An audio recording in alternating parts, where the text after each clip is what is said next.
いるのかな。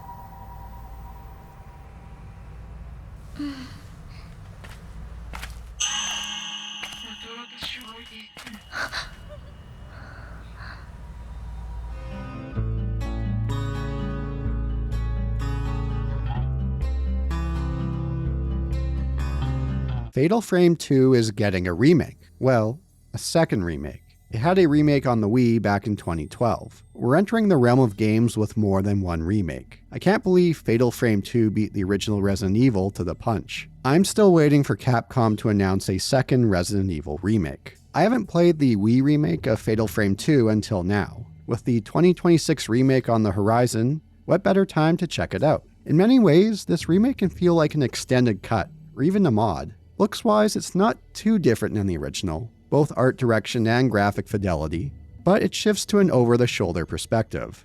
It's a great example of how much a game can lose in the Switch. Not bad, but it is a noticeable step down for atmosphere. There are tweaks to fit the motion controls. Even then, they felt undercooked and not making the most of them. The game uses mechanics introduced in the fourth entry of the series, mechanics that can muck with the game's momentum. On the narrative and story beats, for a good chunk of the game, it's in line with the original. Small tweaks here and there, but nothing major. It's in the game's end stretch where things change. There's some expansions on the story. Some additions interesting, others redundant, but it has a better ending system, along with 2 new endings. One that's one of the most unsettling endings I've come across. By no means is the Wii remake an essential play. The original is still the better game, but it is a fascinating remake. There are elements here that I hope make their way into the 2026 remake, which I will be giving quick thoughts on at the video's end. To note, I'm using Dolphin Emulator. I did bump up the game's base resolution. There are some minor visual glitches, most taking place while using the camera. For the early stretch, I had some finicky Wiimote issues that I fixed later, so if you see any footage of Mio quick turning over and over, that's the reason why. I'm referring to the game as Fatal Frame as opposed to Project Zero, the name for the series in the West outside of North America. I prefer Fatal Frame as a name, and that's the one I've known it as. More on that distinction in a bit. We kick off with the twins Mio and Mayu Amakura taking a stroll through the forest, a hideaway spot from their younger years. Mio is the younger twin, Mayu the older twin.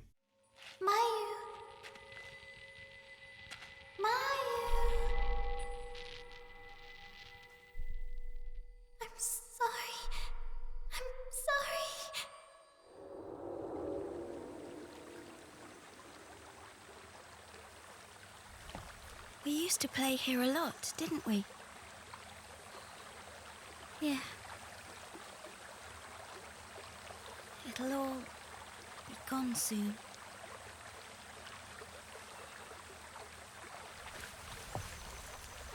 Your leg. It's not sore, is it? Only a little. I'm okay. Listen, Mio. Hmm?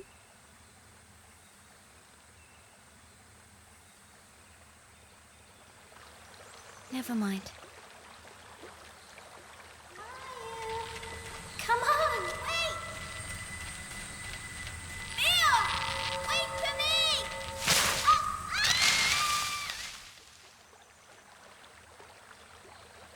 Mayu, you know that time...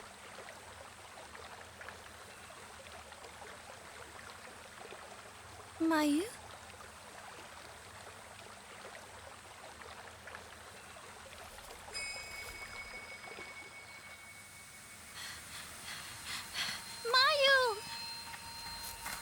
Let's stop here. The Fatal Frame 2 remake goes the Forbidden Siren route with British voice acting, something that added to the uncanny, bizarre nature to Siren. Here, it's a distraction, but it makes sense as this remake didn't have a North American release. It had a European, Australian, and Japanese release. Why didn't it get a North American release? Beats me. I mentioned earlier about the different names for the series. In Europe and Australia, it's Project Zero, not Fatal Frame. The series goes as Zero in Japan. There is some wordplay here where Zero can be spirit or ghost in Japanese. Project Zero was the internal name for the first game. For whatever reason, they called the series Fatal Frame in North America and Project Zero elsewhere in the West. Fatal Frame rolls off the tongue.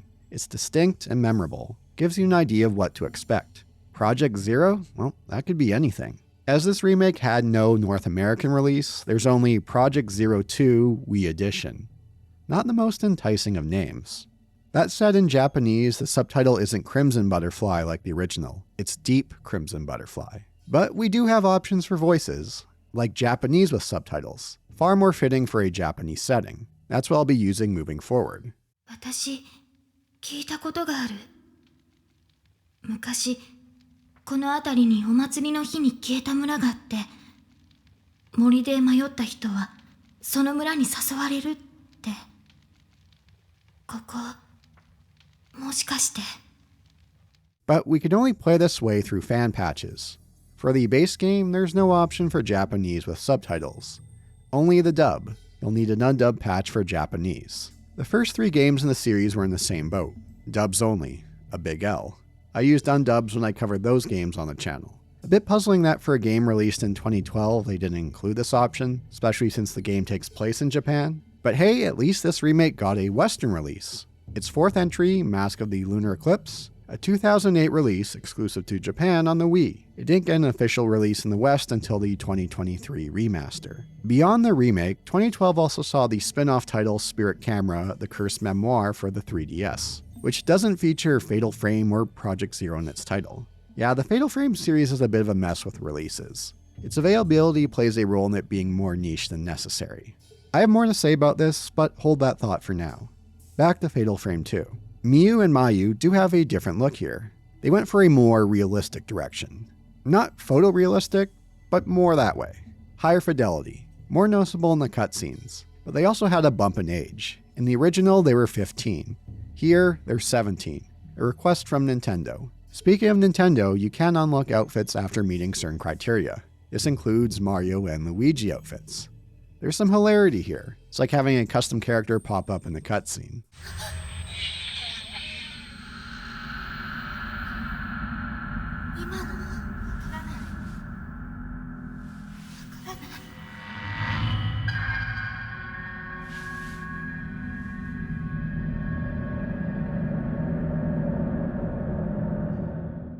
On the gameplay front, the remake of Fatal Frame 2 has some departures. It takes several cues from the 4th entry, Mask of the Lunar Eclipse. Some work well, some not so much. Interesting to note that Tecmo wanted to remake the first 3 titles. They collaborated with Nintendo on the Mask of the Lunar Eclipse. Series co-creator and producer, Keisuke Kikuchi, made a pitch to Nintendo. Remake the first 3 games in the vein of Mask of the Lunar Eclipse. Move to the over-the-shoulder perspective amongst other tweaks. Nintendo's response? Put that effort into one game. So they chose Crimson Butterfly, the most popular game in the series. How does the Wii remake of 2 handle the shift in perspective? It's a downgrade. An excellent demonstration of what you lose when moving away from a fixed camera. What makes this remake so interesting to look at? It's the lack of major graphic fidelity leap. There are differences in the character models. Environments, more or less the same. Not a huge leap fidelity-wise from the 2003 original. Compare that to the remakes of Resident Evil 2 and 3, or the remake of Silent Hill 2. Ones that also shifted from fixed camera to over-the-shoulder. But there was a large leap in looks. In the fall of 2024, a modder released camera mods for Silent Hill 2, 3, and 4. They allowed you to shift the camera perspective. You could play these games over the shoulder or in first person. Fascinating to check out, for a few minutes. It made me appreciate how much fixed cameras add to the atmosphere. I bring this up because that's what this Fatal Frame 2 remake reminded me of, at least on the presentation front, due to having a similar level of fidelity to the original, like it's a mod of the original to shift over the shoulder. Survival horror thrives on taking control away from the player to drive fear. Fixed camera is one means of doing so, a great means of doing so. The game dictates the camera placement. The player does not. You can use those shots to build tension and fear, where it feels like someone is watching you, where you're not sure what's around the next corner. When you switch to an over-the-shoulder perspective, you lose out on that. There are points where the remake takes control away to show you something. The original didn't need to do this. It could use the fixed camera instead. Now, Fatal Frame 2 doesn't part altogether from fixed camera angles. A new edition makes use of them, more on that later, but even then they receive little usage. The slow movement speed is more noticeable while over the shoulder. A common complaint for the series. Fixed camera angles make it more tolerable. Angle switching to keep things fresh. But without them, it's far more egregious. During village backtracking, I did speed up the game at points. The shift to over-the-shoulder results in a loss on several fronts, but not all is lost. We still have the other camera, the camera obscura, the series signature, our weapon against the spirits we encounter, getting up close and personal with these spirits.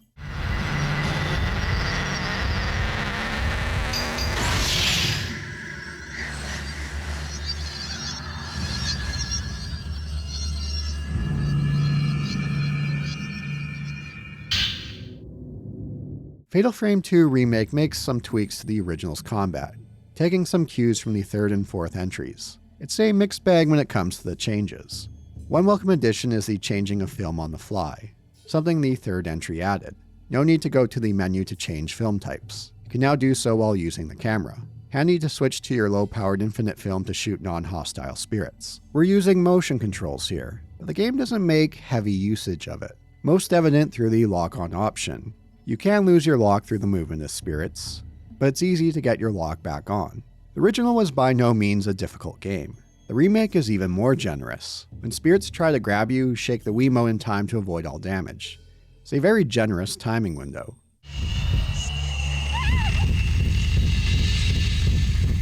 Another shift is how your charge works.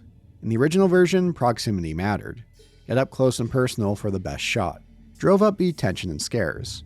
But it could become tedious waiting for those opportunities. The remake handles more like the other titles in the series. You can charge your shot on a spirit from a distance.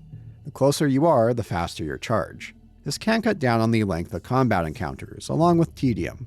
Although this can result in a drop in the tension and scares. But the remake brings the tension in other ways, like expanding on enemy attacks. There's also an addition from Mask of the Lunar Eclipse. Upon defeat, some spirits turn purple. They'll have a smaller health bar but act aggressive. Some new attacks may enter the fold.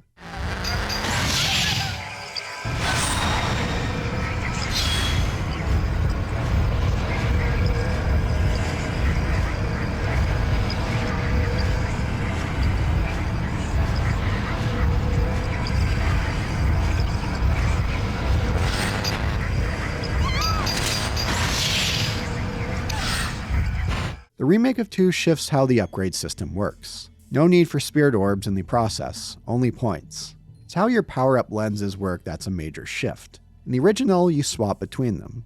In the remake, they stack. Each one costs a certain amount of spirit points per shot. Some lenses are passive. One lens allows you to charge further for more damage. You can stack in a way so that a power-up shot will blast them back while slowing them at the same time. You have several combinations you could do. Equip several that eat up your spirit points, or keep it basic so you could use them over and over. It adds a layer to the decision-making process. That said, I still found Blast with the passive extra charge to be the best approach. But I do appreciate them trying something different. And I do wish the system took more advantage of the motion controls. That said, the remake does take advantage of the Wiimote in other ways. Like the use of its speaker. Spirits will cry out through the dinky speakers upon defeat. The spirit stones we pick up to hear the thoughts of spirits, they play through the Wiimote speaker, which is great usage of the lower quality speakers. Feels more fitting hearing these words coming through them.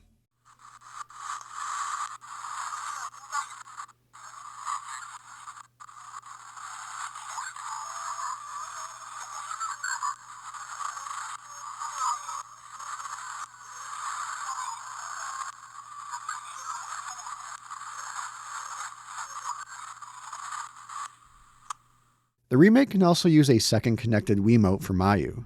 Her voice will come through the speakers. Depending on the chapter, she'll say something different when the Wiimote connects or disconnects. Small detail tucked away many may miss, but I love when developers go the extra mile on these kind of details. The Fatal Frame 2 remake changes how you pick up items, expands on a system once again introduced in Mask of the Lunar Eclipse. Instead of picking up items on a button press, you have to hold the A button down to reach out and grab an item. It's a system the game both doesn't take advantage of and goes to the well far too often with. There is some amusement to be had letting go of the button and holding it down again. Are you going to take it, Mio? Did you change your mind? I love the foreboding nature of these moments, the sound doing the heavy lifting.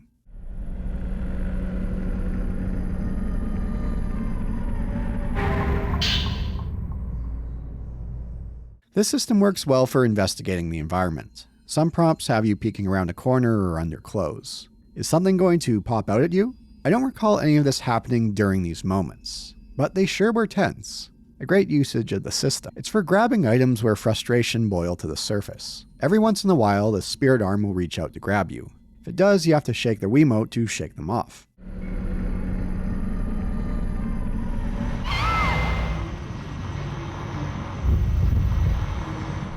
That amusement I mentioned earlier, of reaching out then backing off over and over, it comes in handy in these encounters. It's an easy way to dodge the arm.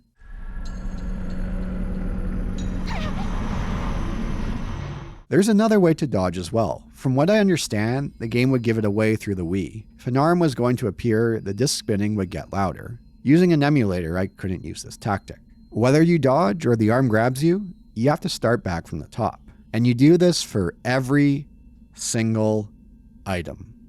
Whether a key item, a notebook, consumables, doesn't matter. Which is puzzling. In Mask of the Lunar Eclipse, you didn't need to do this for all items. Consumables like health and film picked up with a button press. Why did they make all items here need a reach? Is that what they thought players wanted more of? A common complaint for that game was its overusage. Why double down on it? It takes about 5 seconds to grab an item with no interruptions. But if there's a spirit arm, add in time to dodge or shake off the grab, then start from the top. This adds up over the course of the game. I'm curious to how much it makes up of the playtime. Besides the perspective shift, it's the remake's worst change. But there are a few moments where the system shines, where it tries to make up for the loss of fixed camera angles. That is, when they decide to make use of it. For most items, you'll get the same camera angle while reaching, but once in a blue moon, you'll get a different one. Like this one shot in Chapter 6, you're collecting pieces of a doll to reassemble. For one arm, you have this foreboding shot, one looking from another room. What a fantastic shot. Intention of reaching for it was through the roof, something that fixed cameras can capitalize on.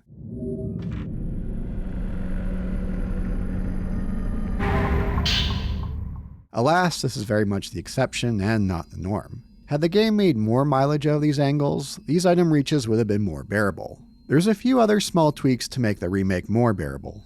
Not that the original was a difficult game, but there's more hand-holding here. Instead of an in-game chapter transition, you get a chance to save between them. There's an on-screen map, which you can't disable for whatever reason. There's points where the game brings up the map of where to go next. That key you found, here's where to use it. Happens about a handful of times during the game. There was a funny instant with it in the end stretch. You pick up a key in this room after a combat gauntlet. The map pops up to show you where to use it, which is in the same room about 20 feet away. Did they bring in playtesters who didn't know where to go? Who are these simpletons? These moments aren't egregious, but ones to note. Contrast of hand-holding players and how they changed from 2003 to 2012. Here's to hoping that the 2026 remake doesn't use yellow paint to guide the player, or Mayu doesn't pipe down of where to go next. Before we jump into the narrative changes, let's do a quick overview of the setup for Fatal Frame 2. Miyu and Mayu find themselves in Minakami Village, also known as All Gods Village or the Lost Village. Why is it lost? Legend has it vanishing on the eve of a special festival. Those who lose themselves in the forest find themselves spirited away to the village. Like Mayu at the game's beginning, the Crimson Butterflies guide the way. Minakami Village sits above the Hellish Abyss, a gate to the underworld. To appease the Abyss, the village conducts a ritual, the Crimson Sacrifice Ritual, one that takes place every decade or so. They use twins for the ritual. In the chambers of the Abyss, the older twin strangles the younger. Tossing the body into the Abyss, a crimson butterfly emerges as a guardian of the village. There are many butterflies around the village and in the endings. The ritual has been around for some time. The surviving twin, the older twin, is known as the Remaining. How does this village have so many twins? Good question. There are places in our world with high twin birth rates. Could be a few factors: genetic, inbreeding, the environment, diet. But this isn't the only ritual. There is a hidden ritual, the Cutting Ritual, one to buy more time for the next Crimson Sacrifice, a temporary means of appeasing the Abyss. They use outsiders for this ritual. They're known as a kusabi, or a sacrifice. What would happen in the event of a failed ritual? The Abyss would open and engulf the village in darkness for generations. They refer to this calamity as the Repentance. Twin boys Mutsuki and Itsuki Tachibana went through with the ritual. Itsuki, the older, strangled Mutsuki, but the sacrifice failed to appease the Abyss. Their bond was too strong. Mutsuki never emerged as a butterfly. Itsuki's hair turned white, a common occurrence amongst the remaining. Ryokan Kurosawa was the head priest. He prepared his twin daughters Jai and Sai for the ritual. He himself was a remaining, having done the ritual in his youth. Itsuki and Matsuki had initial plans to run away, but they realized if they did run away, Yae and Sai would be next. When their ritual failed, Itsuki set a plan in action: help Yae and Sai escape the village. Itsuki wrote to his friend, Roizo Munakata, come to the village for the ritual and help Yae and Sai escape. Roizo comes to the village. He was an assistant to the traveling folklorist Seijiro Makabe. Seijiro brought the camera obscura to the village. He wanted to learn and document more about the ritual. Little did he know what the village had in mind. To buy more time for the ritual, the priest used Seijiro as a sacrifice, or kusabi, for the cutting ritual. Seijiro, suspecting something was up, had Roizo leave the village. For their ritual, Yae was to strangle her younger twin, Sai. Yae didn't want to go through with the ritual, but Sai did. She wants them to be together forever. On the night of the ritual, the twins run away, but Sai falls behind and trips down the cliff, in a way that looks like Mayu did when she was a child. Sai's fall was intentional, but Yae never returned. She ran away. In an act of desperation, the village conducts the ritual without Yae. They hang Sai and cast her body into the abyss. To say the abyss is not pleased is an understatement. The repentance occurs. Sai emerges from the abyss, along with Seijiro, the kusabi. They wipe out the village. The village vanishes, spirits trapped, engulfed in the darkness.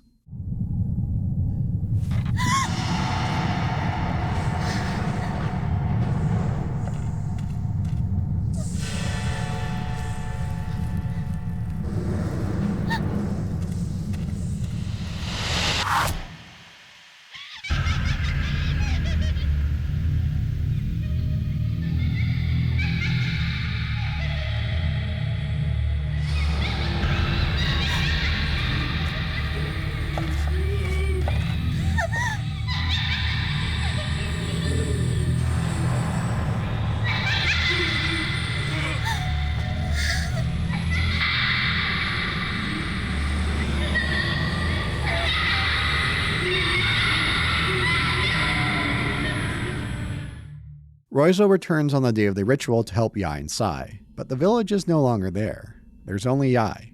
In shock, she's lost all her memories. For the connection to the first game, Roizo and Yae would marry. This little moment when they first meet says it all. Roizo would become a famous folklorist. Miku and Mafuyu from the first game are descendants of them. Fatal Frame 2 stands on its own. You don't have to have knowledge of the first game, but I do appreciate the connections to the series at large. Now, how does this all connect with twins Mayu and Mio, outsiders to the village? From the original's manual, Mayu is far more sensitive to the paranormal. She falls under the control of Sai with ease. For Mio, not so much. It's hard to gauge, but there is some Yae within her. When we talk to Itsuki, he calls Mio Yae.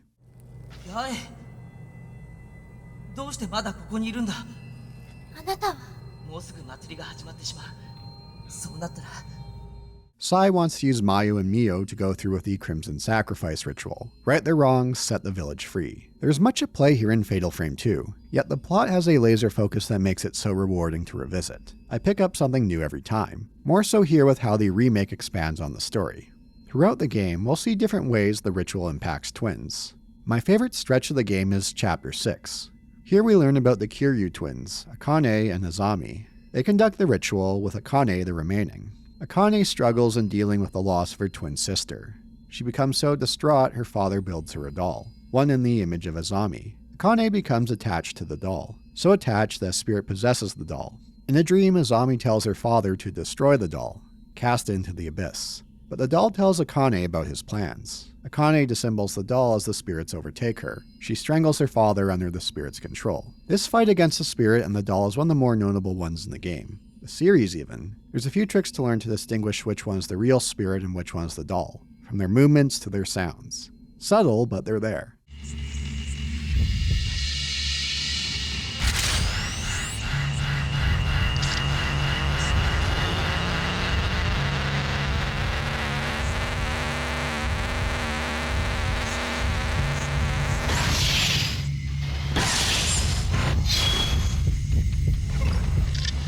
The story of the Kiryu twins is more self-contained compared to Yae and Sai or Itsuki and Mutsuki, but it's a great showing of how the ritual can impact the twins in different ways. It's one of the darker elements of the game's story, and a game and series full of them. Oh, and Chapter 6 of course has everyone's favorite spirit, the Falling Woman.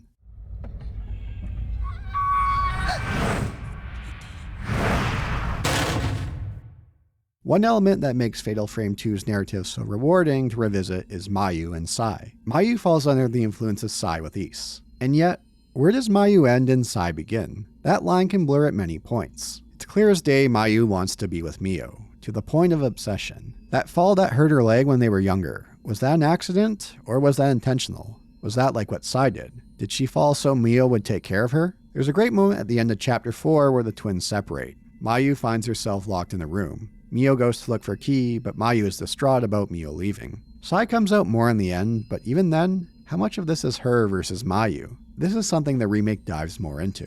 While I'm not a fan of the reaching mechanic, there are great uses with it for Mayu. There's a couple of points where we reach out to her to initiate a cutscene. Small addition, one that helps emphasize the bond between the two sisters. Nintendo did make some requests for the remake, like showing more of Mayu losing her sanity, losing more control to Sai, which can sound like a recipe for disaster. The narrative thrives on this ambiguity, but what they add here adds intriguing layers to the narrative of Fatal Frame 2. For example, there's this one new scene in Chapter 4, in the Kurosawa house where the cutting ritual takes place, where it's not clear if Mayu, or Sai, is laughing or crying here.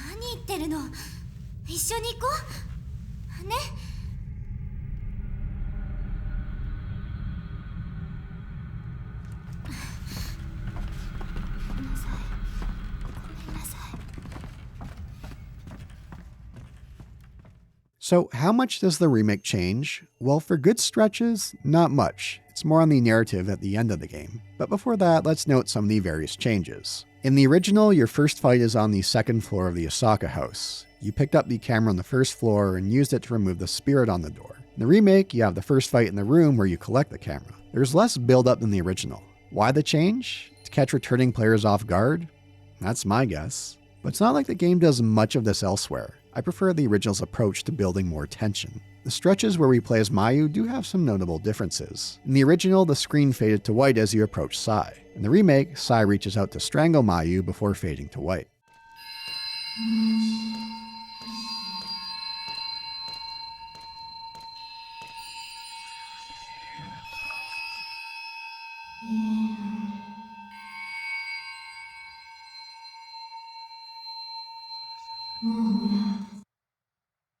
One of the twin statue keys in Chapter 2 has a different placement in the village cemetery. There are some shifts to combat encounters. There's a few more wandering spirits, but it's more or less in line with the original. It's why I said earlier it could feel like a mod or an extended cut at times, one that adds motion controls and over-the-shoulder perspective. Chapter 8 is where the remake deviates from the original. It plays a key role in which ending you get. In the original, the ending you got depended on what difficulty you beat it on. You had 3 endings for the PS2, 4 for the Xbox. Well, one of those endings for each is more of a game over, where Mio tries to leave the village on her own when the spirits take Mayu away in the following chapter.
ずっと待ってる。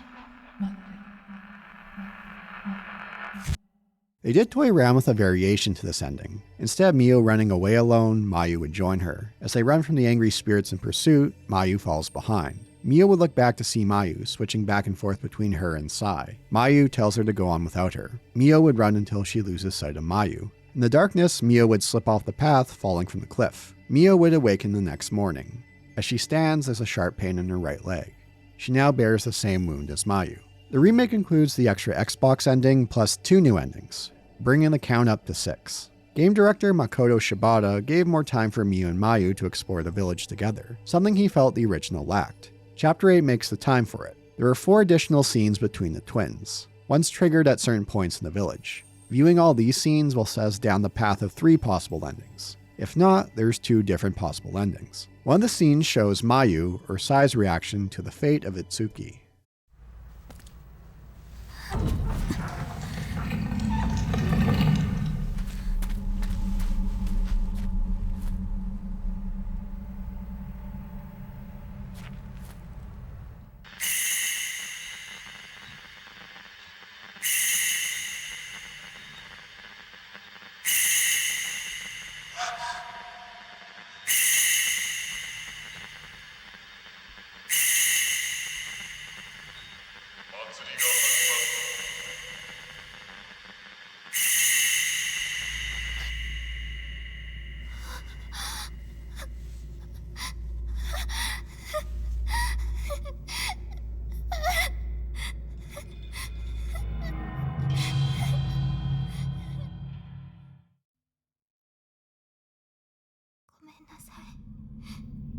ごめんなさい。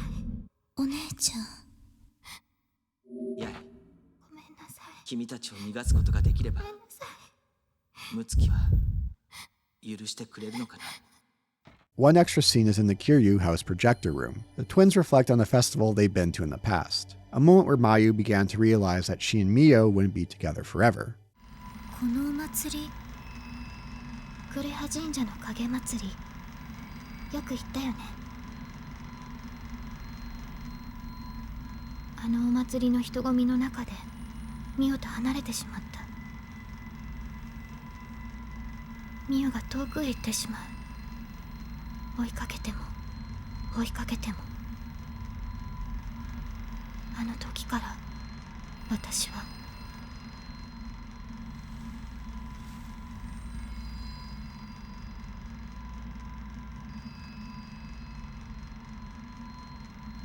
この村から出たらまたお祭りに行こう。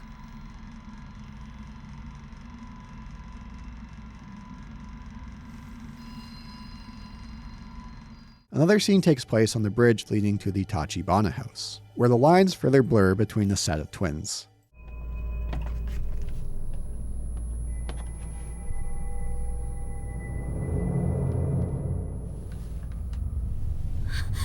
お姉ちゃん！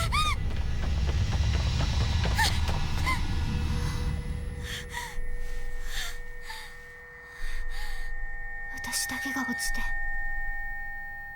私だけがあの時一緒に落ちてもよかったんだよ。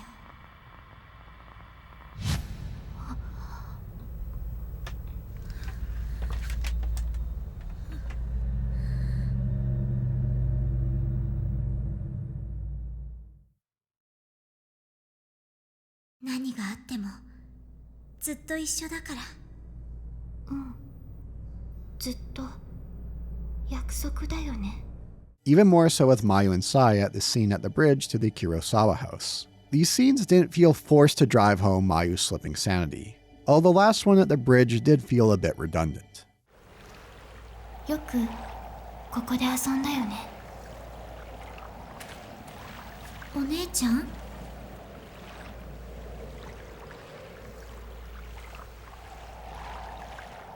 ここももうすぐなくなっちゃうんだよね。もう少しでこの村から出られるんだよ。そう、2人で逃げるの約束したよね。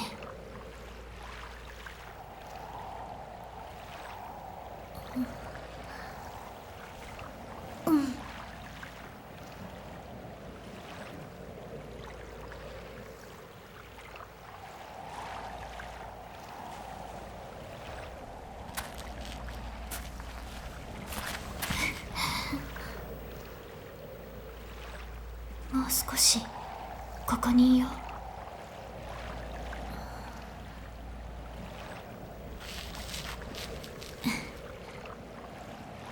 If you didn't view all 4 scenes in Chapter 8, you won't fight Sai at the game's end. You'll only fight the Kusabi, the sacrifice. Here we have 2 possible endings. Which one you get depends on how fast you defeat the Kusabi. If you take longer than a minute to defeat him, you get the Crimson Butterfly ending. This is the canon ending. Miu and Mayu go through with the ritual, Mio strangling and killing Mayu.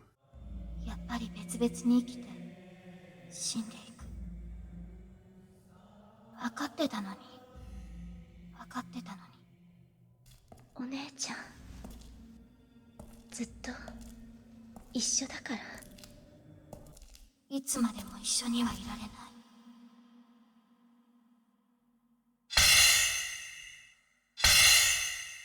でもこれで一つになれる。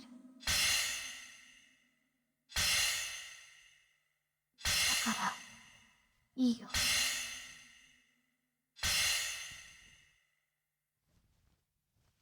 殺して。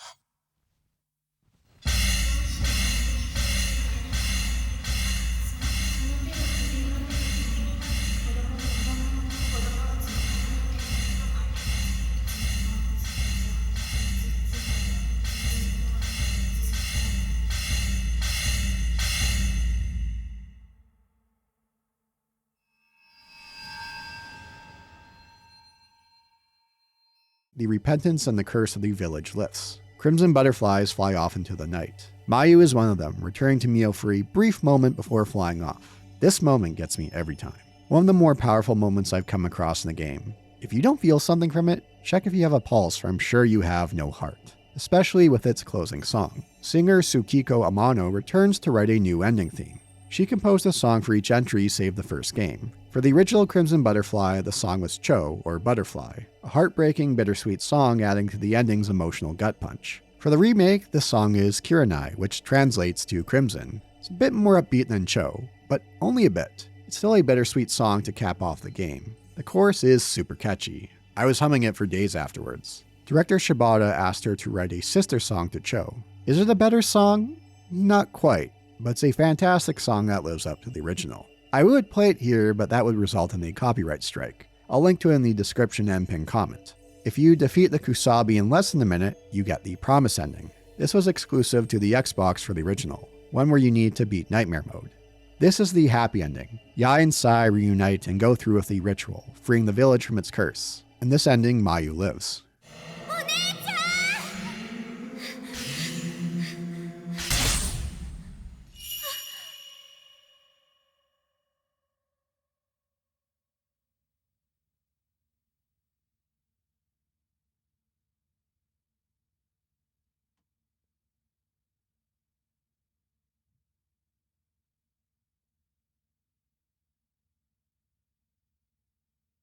さえ、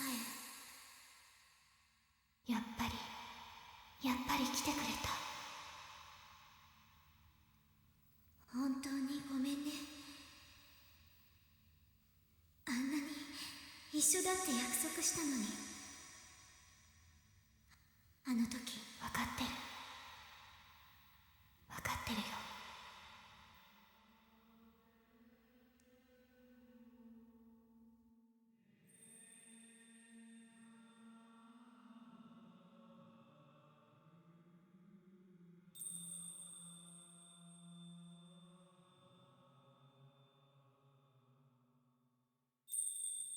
ずっと一緒。約束だよ。これでやっといける。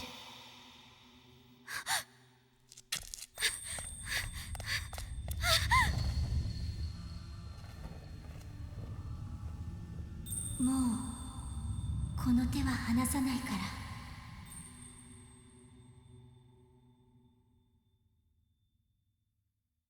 お姉ちゃん、お姉ちゃん、間に合ってよかった。Series co-creator and producer Keisuke Kikuchi made a request to co-creator Makoto Shibata.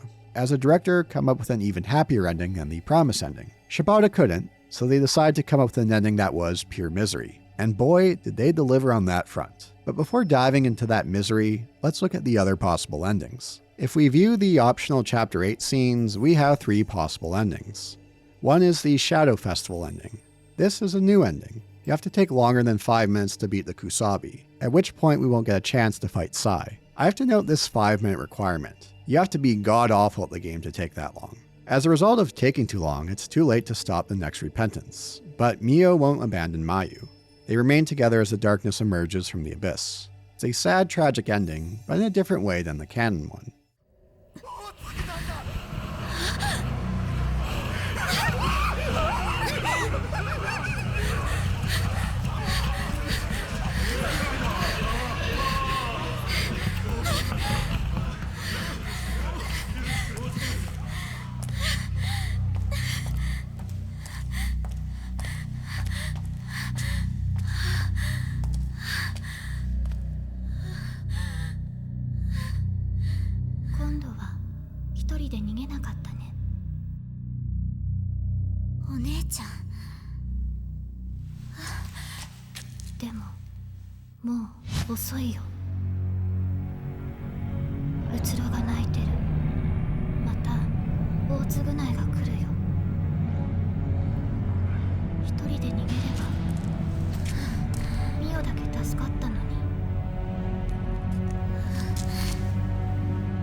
お姉ちゃん、もうすぐだね。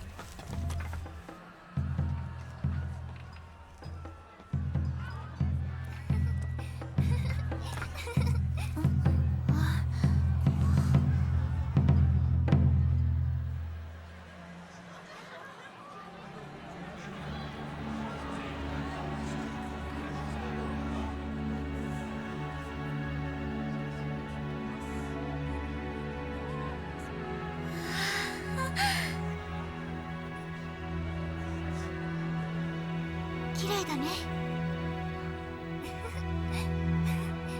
私も今そう言おうと思ったんだ。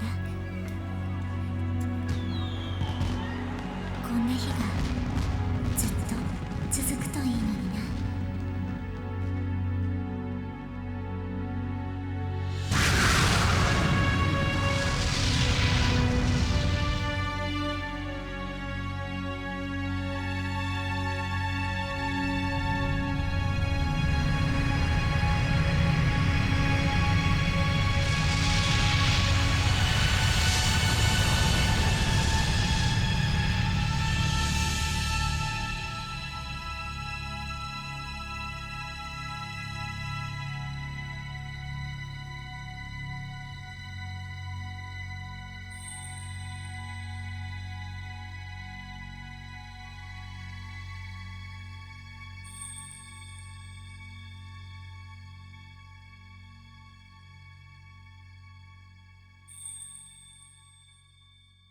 If you defeat the Kusabi in less than 5 minutes, you'll fight Sai. Depending on the outcome, we'll get one of 2 endings. Let's start with the better ending.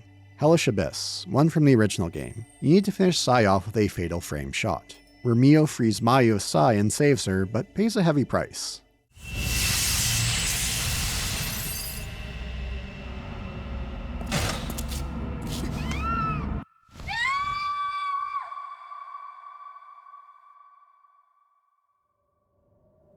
ちゃん。ミオ。その中を見ちゃダメだ。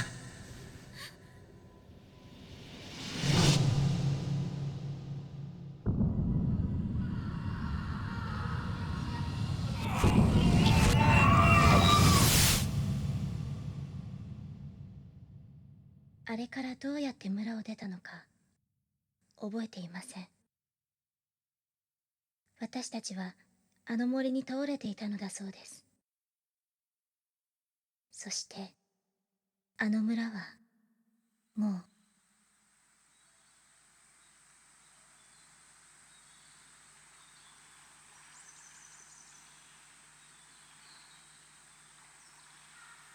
さあミオ行こうか。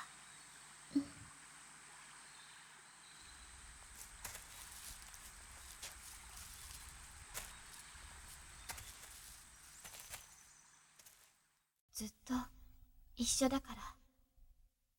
During development, Shibata requested Mayu's smile to be more ambiguous than the original. Quote, please make her smile look a bit more like the smile of a mother watching her child play in the sandpit at the park. He thought the smile in the original was a bit too evil. Looking at the two, I don't find too big of a difference. They're both ambiguous. Is she smiling knowing that she now cares for Miyu? Is she smiling knowing that they'll be together forever? Is there any sigh left in her? It's elements like this that make Fatal Frame 2 such a rich and rewarding narrative. They did plan on having a post-credit scene expanding on this ending. The twins return home. Mio has a nightmare of the hellish abyss. She wakes up in a sweat, and Mayu comforts her. But Mio is uncertain if that's Mayu or Sai. An image flashes to her mind of a bloody Sai holding her. And at last, we get the quote-unquote pure misery ending I mentioned earlier. Frozen Butterfly, exclusive to the remake. When fighting Sai, don't finish the fight with a fatal frame shot. When we see Sai's spirit leaving Mayu, it doesn't seem to be for long. Mayu wants to go through with the ritual, but Mio refuses. So Mayu, or Sai, takes things into her own hands. And here comes the misery. これから何をしなければいけないか知ってるんでしょ。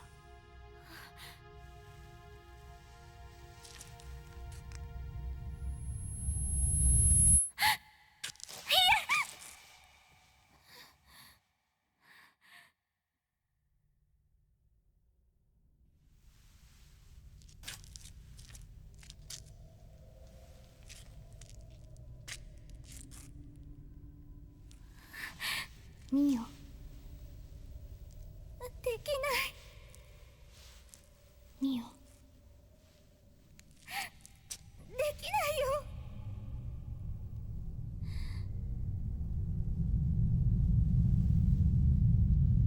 どうしてもできないんだね。私がどれほど強く望んでも。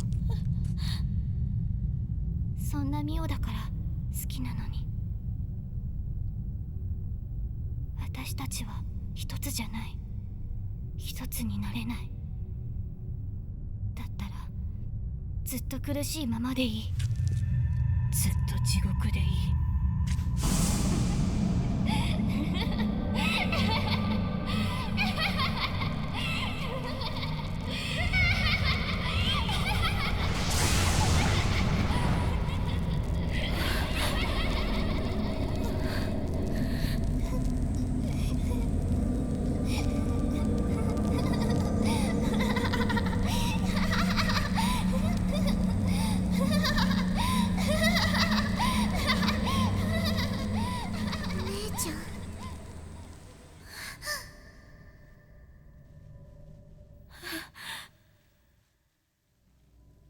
お姉ちゃん。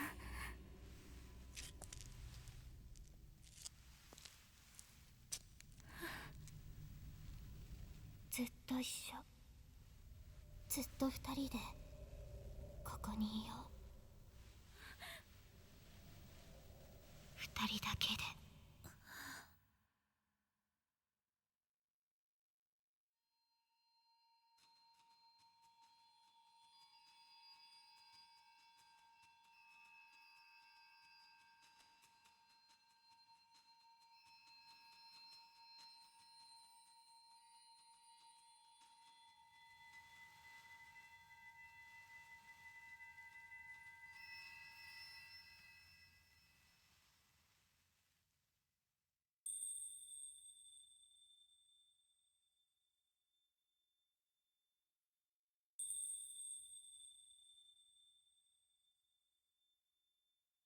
If this were it, one of the darker endings I've come across in the game.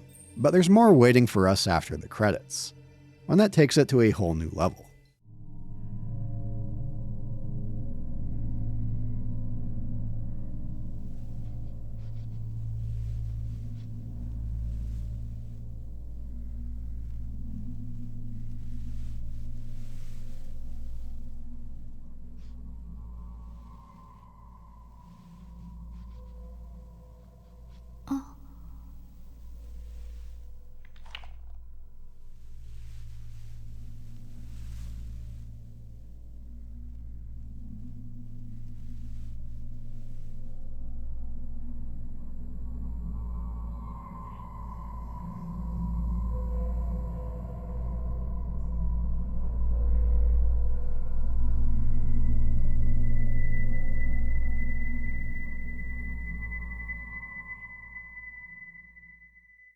They had a goal for this ending beyond pure misery: make the player feel awful for getting it, entice them to try again. Boy did they ever. It's one of the best bad endings out there, up there with the bad endings from Silent Hill 2 or Haunting Ground. I've seen speculation about the post-credit scene. Is that Mio's decapitated head in Mayu's lap? It's a bit vague with the angles and lighting, but looking at the storyboards you can make a more concrete conclusion. As well, there's a similar scene earlier in the game, at the end of Chapter 3 in the Kurosawa house. Mio reunites with Mayu after she wandered off, where Mayu looks to be holding a head behind a silhouette. One thought did pop to mind of what could happen after. Would we get a repeat of the Kiryu twins? I could see Mayu putting together a Mio doll that a spirit possesses. In an interview for the upcoming 2026 remake, Makoto Shibata said the Wii endings won't appear, which is a bummer because they do add an intriguing layer to the game's narrative, especially this ending. This shot of Mayu laughing after falling begs the question, was this the doing of Sai? Did she fall into her spell back then? Or is it a reflection in the parallels between their lives? Was Mayu laughing knowing that she'd be with Mio forever, and wanting to go through with the ritual? How much is that Mayu's choice versus Sai? Does she want to go through with the ritual to free the village from the repentance, or does Mayu see it as a way to be with Mio forever? There's implications with the frozen butterfly ending and how you defeat Sai. You get this ending if your final shot is in a fatal frame, which I take it as Mayu still being under the control of Sai. Mayu strangling Mio can be a form of revenge against Yai leaving Sai. But once again, how much is this Sai's doing versus Mayu's? That's up in the air. This ambiguity makes Mayu and Sai such fascinating characters. Such a rewarding game to revisit. Despite many moving pieces, it has a laser focus on its themes. One you pick up something new each time, especially with how the remake expands on the story. Before we move on from the narrative, there's a few more things I want to bring up, like how the original addresses some of these ambiguities. On Mayu's fall, in the original version while fighting Sai, her voice overlaps with Mayu. Mayu says she fell on purpose. While the pain was great, she knew Mio wouldn't leave her. She'll only care about her and only be with her. Again, did Sai have any influence on this? If not, that does paint quite a dark picture of Mayu. I also want to bring up the order of twins. Mio is the younger twin, Mayu the older. A fact mentioned in the manual for the original, but not in the remake's manual. Playing in Japanese, Mio calls Mayu One-chan, or older sister. In the dub, I don't think Mio ever refers to her as the older one. The thing is, the village views birth order of twins the other way. The firstborn twin is the younger, something Japan held as a rule until the 1870s before changing. So in the village's view, Mio is the older twin. We can find a note about this in the old tree in Chapter 8. Thinking more about it, was this in a way meant to be a twist? Were you expecting Mayu to strangle Mio instead of the other way around? I've never thought about this until now. With how Yai and Sai connect with Mio and Mayu, I never thought this way. Mio would play the role of Yai, whom we know as the elder in the eyes of the village. This might be something I'm overthinking by this point. Plus, it's a curiosity that the remake manual doesn't mention this. Unless I'm mistaken as well, the English dub doesn't either. On that, there is another addition to the remake. A whole new game mode, called Haunted House Mode. Could they think of something any more cliche? It's an interesting little novelty. But after a couple of run-throughs, I had my fill. We're greeted by Kureya, who presides over the Shadow Festival.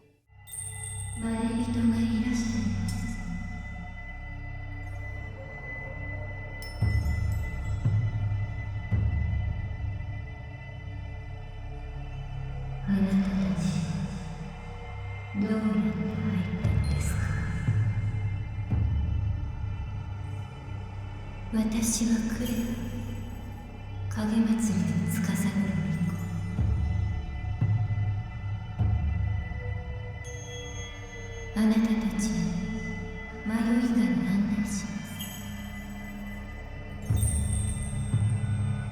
迷いがなあなたの裸の心が現れます。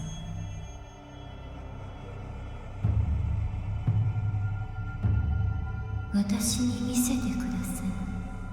あなたの心の奥。 She does appear as a non-hostile spirit in the main game. She's in the shrine at the game's end if you try to leave without Mayu. She herself is a remaining, hence the white hair. But she's an outlier. Her twin died in birth. This is more or less a non-Rails minigame. It's from the first-person perspective. Hold A to move down the predetermined path. Use the analog stick to look around. But don't move the Wiimote, else your heart rate goes up. You build up shiver points. If it gets too high, game over. Ghosts pop up here and there. It's more or less a haunted house. Walk through, have ghosts pop up at various points. Some maps are a bit more involved, like spotting the dolls while going through the Tachibana house, or take pictures of spirits as you walk through the Osaka house. Our actions will determine our score, if we take the time to look at the spirits or look elsewhere. Kureya will have words to our approach. 力を抜いてそっと触れてください。あなたの心の動き、それが私の喜びです。Resident Evil Mercenaries mode? This is not. Did a run through each of the maps, and that was enough for me. They did have more in mind for it during development, like allowing players to create maps, but that never came to fruition. Which, to be honest, this whole minigame should have done the same. Unnecessary. In interviews for the upcoming 2026 remake, they mentioned it won't be in the game, which is fine by me. On that note, let's talk about the upcoming 2026 remake. Now, I'm not a fan of the current barrage of remakes. There have been good remakes, don't get me wrong, but something companies go to the well too far too often, especially for horror. And again, I can't believe Fatal Frame 2 beat the original Resident Evil to the punch of having multiple remakes. I'm still waiting for Capcom to announce a second remake of the original. At that point, I don't know whether to laugh or to weep. That said, there are elements the 2026 remake has going for it. Ones that have me curious. Series co-creator Makoto Shibata returns as the game's co-director. He directed all the titles in the series. Not many cases of a director returning to direct a remake, most notable being Shinji Mikami for the Resident Evil remake. The Final Fantasy VII remake has higher-ups who worked in high positions on the original.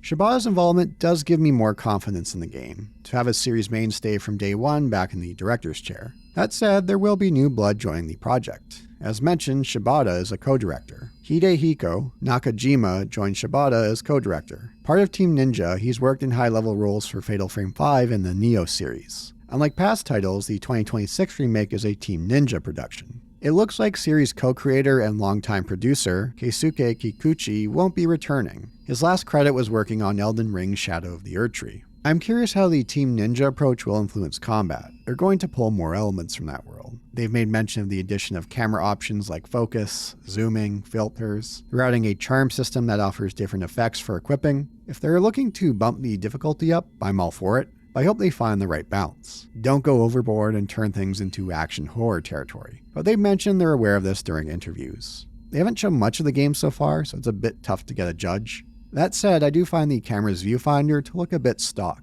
It's lacking on the style front. On the looks department, the game uses their internal engine, the Katana engine. Always nice to see a modern title not using Unreal Engine 5. Another new feature is holding Mayu's hand, a feature Shibata wanted to have in the original. The game's environments and technology constraints didn't make it feasible. He wants to use it to put more emphasis on the bond between the sisters. This leads me to wonder how much more escorting there will be. They changed Chapter 8 in the Wii remake to give the two more time together in the village. How much will they change here? Because we all love escort missions, but it was such a non-factor in the original. For long stretches, Mayu isn't with us. When she is, she can be a handy distraction. It's easy to get a Fatal Frame shot when the spirit grabs her. I've never once had Mayu die while playing through Fatal Frame 2. This is a way to bump up the difficulty, but it can lead down the road to frustration. Having Mayu die with ease could be a potential chore to deal with, but in the right amount, it could add some tension. And they're bringing back the Ghost Arm. Again. Why do they keep going back to it?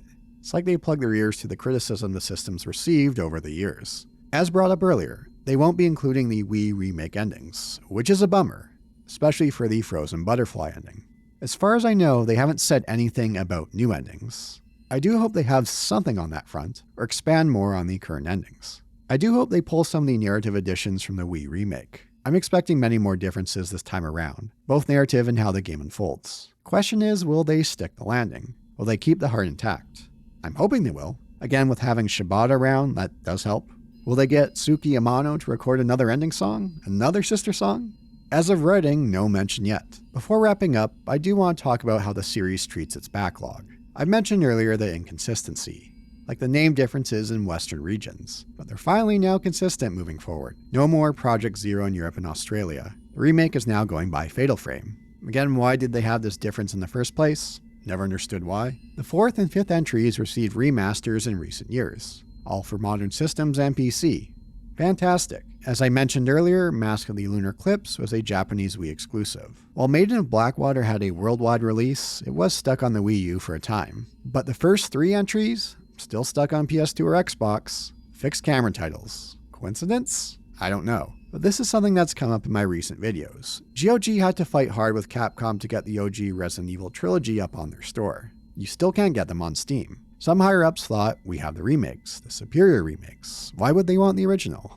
Which is laughable, especially with Resident Evil 3 Remake. Surprise, surprise, sales far exceeded expectations. What better time to get the original Fatal Frame trilogy available for modern systems? There's more eyeballs on the series with the remake around the corner. Don't be like Capcom here, or far worse, how Konami treats the older Silent Hill titles. Oh, and don't be afraid to put the other games on sale. I've been meaning to cover the 4th and 5th entry for some time. They've been on my Steam wishlist for what feels like forever. And there's been the rare sale, it's minuscule in its cost reduction. I've played a bit of the 4th entry on the Wii, but I'd be fine trying it with more conventional controls. I want to see for myself how the 5th entry ends up at a certain plot point. I haven't played it yet, but I am aware of it. If you know, you know. Wrapping up, the first Fatal Frame 2 remake, by no stretch an essential experience. It falls short of the original. Perspective change diminishes its atmosphere. The game doesn't take full advantage of the Wii's motion controls. The Ghost Star mechanic drags the game down on the regular. But the expansions to the narrative in the end stretch, they do add more layers to an already rich narrative. The ending system that doesn't depend on difficulty is a better choice. And those additional endings are fantastic, especially the Frozen Butterfly ending. I do hope the next remake does integrate some of these narrative additions. I do hope the series can get itself back on course. There's still plenty of mileage or film left in the series. There isn't many horror games out there like Fatal Frame. Here's to hoping we get new entries in the series. No, not remakes, new entries. Or before we know it, Fatal Frame 2 gets a 3rd remake. Won't that be the day? Thanks for watching. Like and subscribe if you haven't done so. Curious to hear about your thoughts in the comments, whether you've played the Wii remake or not, your thoughts on the upcoming remake. Special shout out to the Boulder Punchers who give extra support to the channel on Patreon or YouTube memberships. Those in the complete global saturation tier, American Boot and Flan Nagel. For those in the thank you for your patronage tier, Tom Terrible. For those in the now this is Boulder Punching tier, Ethan, the Madman in Waco, James Warner, Cray, Nate2, the original Narcisse Diet Thick Dew TM Neo Edition. For those in the Jill Sandwich tier, Angel, Benji, Benny Winterdawn, BBF in Bloxburg, Dark Rod 99, Dragon Fang Studios, Extraordinary 2, James Kilgore, Leonard Aronson, Logan Lepin, Mad Morpheus Gaming, Michael Walters, Nico Pero, Sam Jones, Squid Vicious, Strababinya, Will Han, and Zin.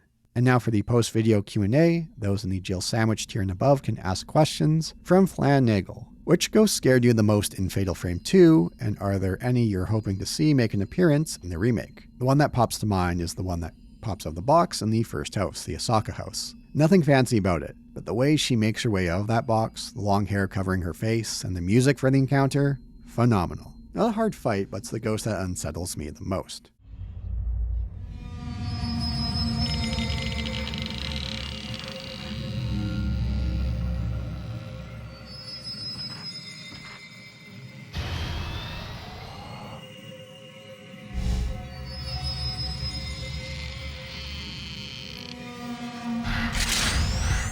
And I'll give a shout out to the Kusabi and Sai. In the early game stretches where you can't fight them but only run. That stretch where Sai chases you around when you have no camera, those are some tense stretches. As far as what appears in the remake, I don't expect them to cut out too much. I'm curious to see how they'll handle the twin spirits, the one that's real mixed with the doll. And for the next question, are there any types of spirits absent from the franchise that you would like to see? Nothing pops to mind. But when I thought about this, something else did. It'd be interesting to switch roles, like have a minigame, even multiplayer, where you control the ghosts, go after humans. Curious to see how the camera shots would look like from their perspective. So thank you for the questions, Flat Niggle. Again, if you're interested in supporting the channel further through Patreon or YouTube memberships, check the pinned comment or description. You can also do one-time donations through Super Thanks or Ko-fi. Thanks again, I'll see you in the next video. 誰かいるのかな。